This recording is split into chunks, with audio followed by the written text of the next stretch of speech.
The next 4 months were fairly tumultuous. I caught a bus to Bulawayo and then tried to hitchhike to Francistown. Fortuitously, I found myself using my Visa card to rescue a couple from Bulawayo who needed parts for their car. They were very appreciative and not only gave me a ride back to Zimbabwe, but also invited me to stay for a New Year's Eve party. They very generously gave me a much higher rate of exchange for the money I had lent them in Francistown than the official rate I would receive from a bank. The party was special, as was also a thank you for those who had contributed to a huge wedding celebration earlier in the year. Andrew's wife, Lizina, had made the wedding cake, no mean feat when it comes to serving over 300 guests. I was clearly an appendage at the party and was left outside, as well as being the lone European at the event. An old man dressed in an army greatcoat seemed likewise to have been abandoned to his own company. He spoke Sindebele, and I spoke even less of that than the other official language in Zimbabwe, namely Shona. There was plenty of music coming from inside the house, and everyone was dancing and having a wonderful time. The old man came over to me and motioned to me to dance with him.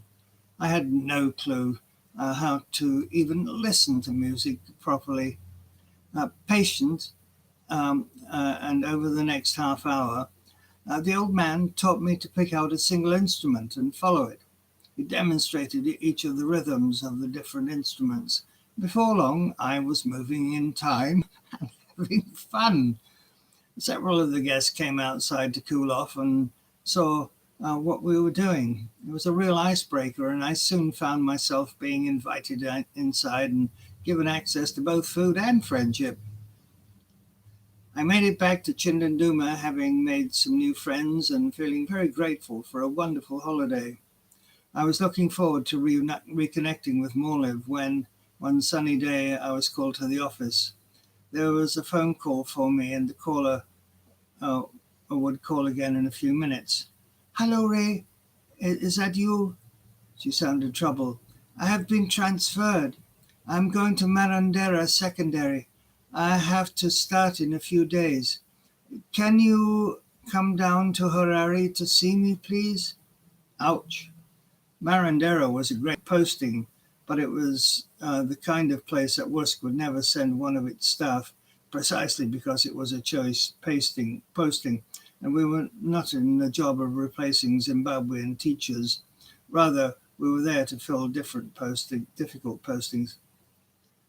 We met at an old colonial hotel and spent a very difficult weekend together.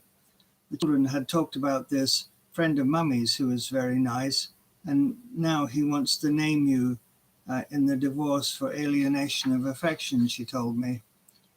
Taking on 6 children, none of whom were my own, and I had never raised a child before, plus the prospect of being named in a lawsuit that was looking for damages and costs, and doing all this on a WUSC salary suddenly seemed impossible. Perhaps he thought I was as rich as every white person seemed to be in Zimbabwe, but the reality was very different. We sat up much of the night and drank a bottle of wine, but in the morning we were heading our separate ways, sadly. I never heard from any lawyers. We met a couple of times during the holidays, and she informed me she had made him change his mind about going after me, but it was too dangerous for us to try and pick up the pieces. Chindanduma was lonelier, but none of the other staff members even knew about my wonderful Christmas in Kwekwe. At the start of the academic year, David Banda arrived at Chindanduma. He was an orphan, but his story was different. His father had passed away during the war, and his mother had struggled to raise her young son. She, too, passed away just as he turned 21, which meant that he was able to hang on to the small farm that his father had established. He had worked hard and was an intelligent young farmer.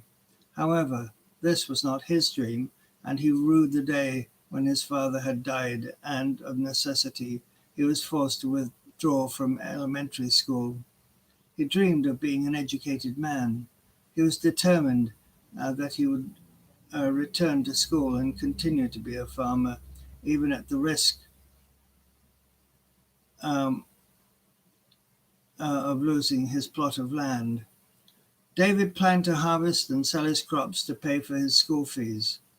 He was a day student, which meant that he did not have to pay fees for his board and lodging. He chose to live in a makeshift hut nearby and cooked his own food.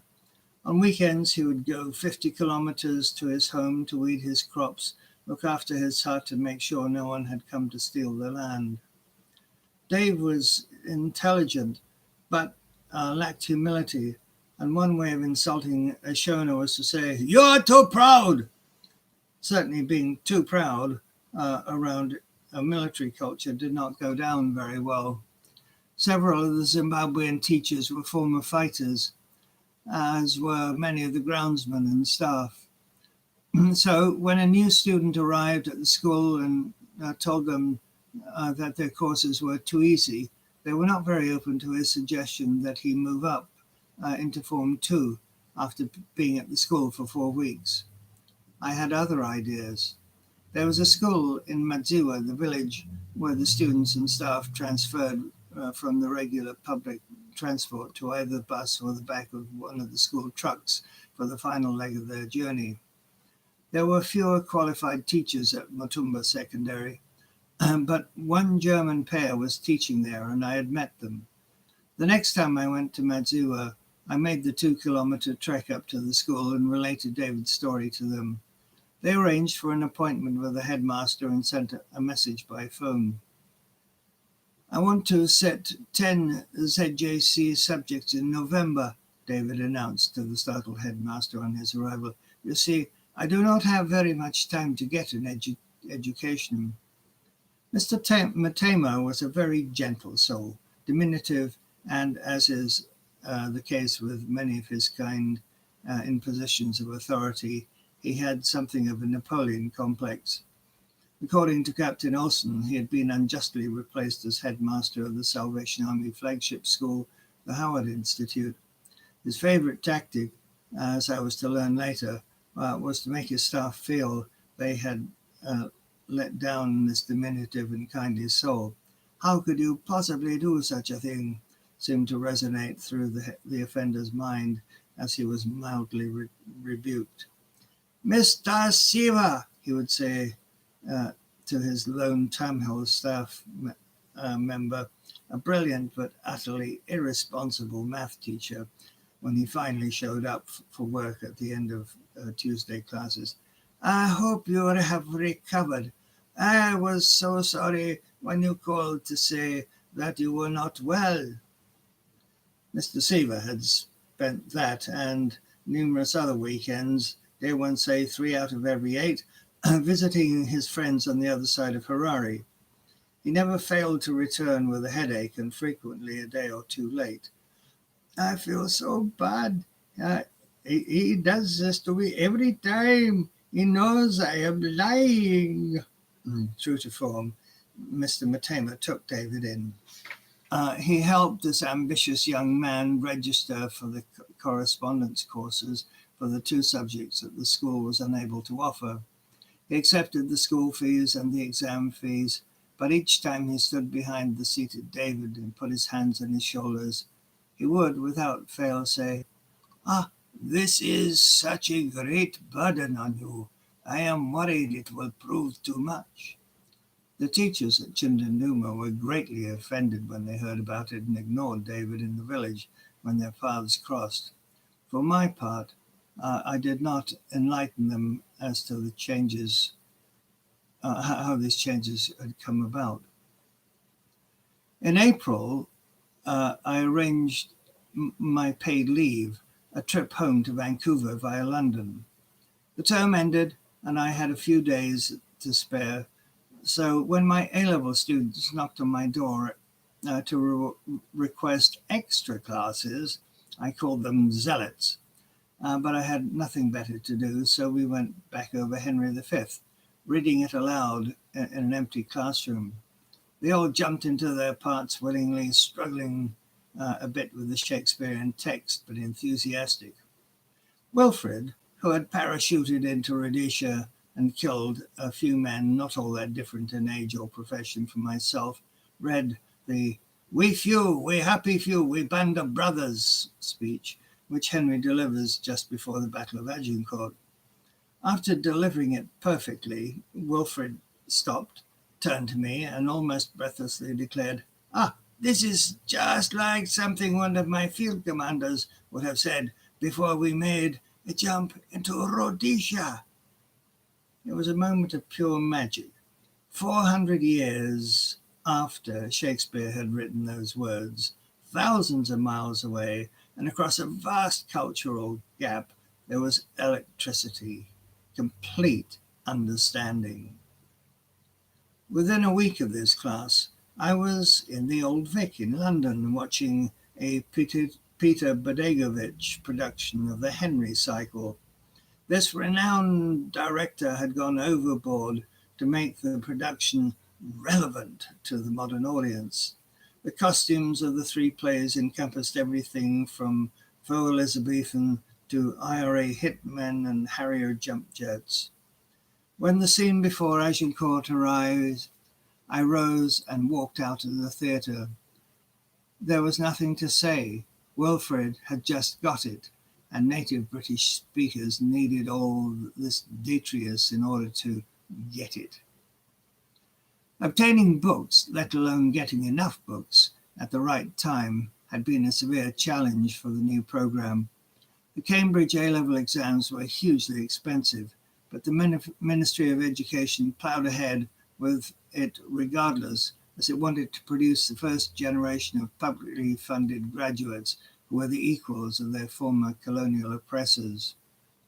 On a prior visit to Harare, I had met a Canadian student who was on rotary exchange from Penticton, British Columbia.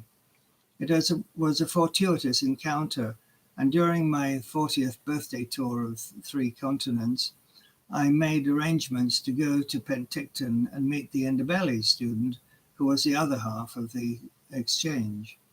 I wanted to see if they could raise some funds for the books I needed in order to be able to teach my A-level English class. The visit went well. I was given a handsome speaker's fee, and by the end of my trip home, I had enough money to buy the sets of books that I needed. On the outgoing stopover in London, I had already scoured bookstores there and sourced where I could get the best deals. On the return leg, I talked them into making a sizable contribution to a developing nation's future and flew on to Harare. Arriving at Harare with 6 sets of brand new novels, aside from the weight issue, seemed like an incredibly dumb thing to do, but mostly when I arrived at Harare Airport. "That will be $720 duty," said the unsmiling customs official. The best laid of plans of mice and men ran through my brain. All I could do was grovel. "I guess you are going to have to keep them. I can't pay that much," was my response. My shoulders didn't seem to want to celebrate the idea of not having to face the burden of getting not only the books, but also my travel bags across town to the Mbari bus terminal, followed by the 3-hour trip to the village, and then a hoped-for truck ride to the school. The latter was never quite a sure thing, for a variety of unpredictable reasons, the 2 leading contenders being the sobriety of one of the drivers and the other being the whims of the headmaster. To my surprise, the customs agent looked worried, as if he was unsure about where he would find space amongst the usual contraband to store 98 classic novels. "Why do you have so many books? Are you planning to sell them?" "I'm a Canadian volunteer teacher at Chindanduma. I have been to my home area where they gave me money so I could teach my A-level classes. These books are a gift from my town for the students at the school where I teach at." "Sure!" He wanted to buy into the idea, but his paramilitary training was not about to let me get off so easily. "You are an English teacher?" I nodded. "I don't get it. You know, when I did my literature exam, I failed. How was that possible? I knew the book from cover to cover. He then recited in verbatim the first page of Charles Dickens' Hard Times. Amazing! I was genuinely impressed. I had encountered phenomenal feats of memory amongst my peers at school, but had not needed to remark on it as much as I did at this particular moment. So, did you like Dickens? The officer smiled.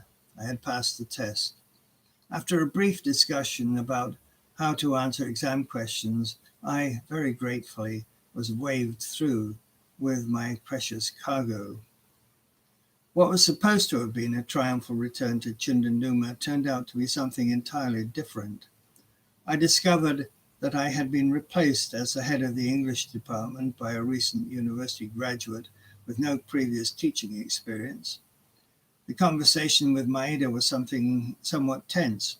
He told me that he thought I had been transferred to a school in Bindura. Well, this is the first time I've heard about it. I'm sure the WUSC coordinator would have informed me when he was speaking to me yesterday, Comrade Maeda. You must call the ministry. I did. The ever-patient staffing officer for the region, Mr. Takovira, whom I had come to know and like, explained that they had asked WUSC if I might fill in for an Irish teacher who had suddenly passed away. WUSC declined on the grounds that WUSC teachers were only able to accept postings in rural areas. After I finished explaining this to Maeda, I asked, so, am I still the head of the department? No, I have informed Mr. Nerea Muka that he is head of English, so it cannot be changed. I would imagine that he has means of getting textbooks for the new classes. Good luck then. The reference to my adventures in acquiring the text for the sixth form students must have been too subtle, and we parted enemies.